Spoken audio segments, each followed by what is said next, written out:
October 3, 1955 25 பயணிகளோட 3 crew மெம்பர்ஸோட சமோவோ அப்படின்ற தீவுல இருந்து டொக்கேலோ அப்படின்ற தீவுக்கு அதோட பயணத்தை புறப்பட்டுச்சு.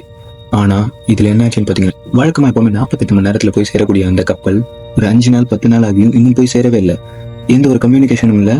ஸோ சிக்னல்ஸ் எதுவும் வராத காரணத்தினால ஹையர் அஃபிஷியல்ஸ் எல்லாமே என்ன சொல்லிட்டாங்க, அந்த கப்பல் மிஸ்ஸிங் அப்படின்றத அறிவிச்சிட்டாங்க.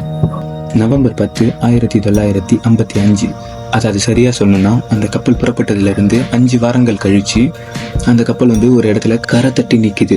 அப்படி கரை தட்டி நிக்கக்கூடிய அந்த கப்பல் உள்ள போய் சர்ச் பண்ணி பார்க்கறப்பதான் தெரியுது, அதுல இருந்த உணவுப் பொருட்கள் எல்லாமே அப்படியே இருக்கு.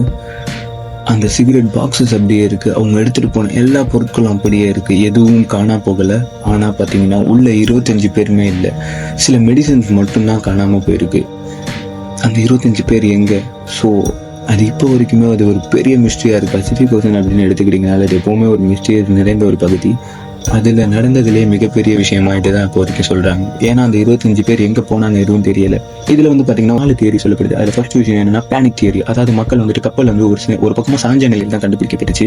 சரி, அப்படி கண்டுபிடிக்கப்பட்டதுனால அவங்க என்ன சொல்றாங்கன்னா, கப்பல் உடஞ்சி ஒரு பக்கம் தண்ணி வர ஆரம்பிச்சிருக்கும், அதனால மக்கள் பயந்து தண்ணியில குதிச்சிட்டாங்க அப்படின்னு சொல்லிட்டு. இப்படி தண்ணியில குதிச்சிருந்தா அந்த சடலங்கள்லாம் எங்க போச்சு?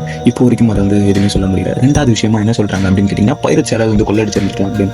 பைரட்ஸ் வந்திருந்தா அவங்கள மட்டும் கடத்திட்டு போக வேண்டிய அவசியம் என்ன இருக்கு? அவங்க வர்றதுக்கான நோக்கமே கொள்ளடிக்கிறது. அப்படி பார்க்க போ ரெண்டாவது தியரியும் ஃபெயிலா போயிடுது. மூணாவது விஷயமா என்ன சொல்றாங்கன்னு பாத்தீங்கன்னா, மெடிக்கல் எமர்ஜென்சி. அங்க உள்ள இருந்த யாருக்காச்சும் ஒரு நோய் தொற்று பரவி இருக்கலாம். அந்த நோய் எல்லாருக்கும் கொடூரமான முறையில பரவி இருந்திருக்கலாம். அதனால மக்கள் பயந்து தண்ணியில குதிச்சிருந்திருக்கலாம் அப்படின்னு சொல்லிட்டு.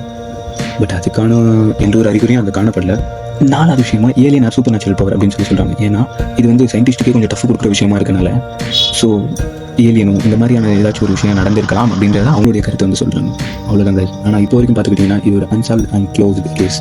இப்போ வரைக்கும் அந்த 25 பேர் எங்க போனாங்கன்னு தெரியல. அவங்களுடைய உடல்கள் கிடைக்கவே இல்லை. அந்த கப்பல் கரை தட்டி நினைச்சு 10 நாட்கள் எங்க போச்சு இப்போ வரைக்கும் யாருமே தெரியல. ஓகே கைஸ், இதை பத்தி உங்களுடைய கருத்து என்னன்றதை கமெண்ட்ல சொல்லுங்க. இந்த வீடியோ பிடிச்சிருந்தா சப்ஸ்கிரைப் பண்ணிக்கங்க, லைக் பண்ணுங்க, ஷேர் பண்ணுங்க.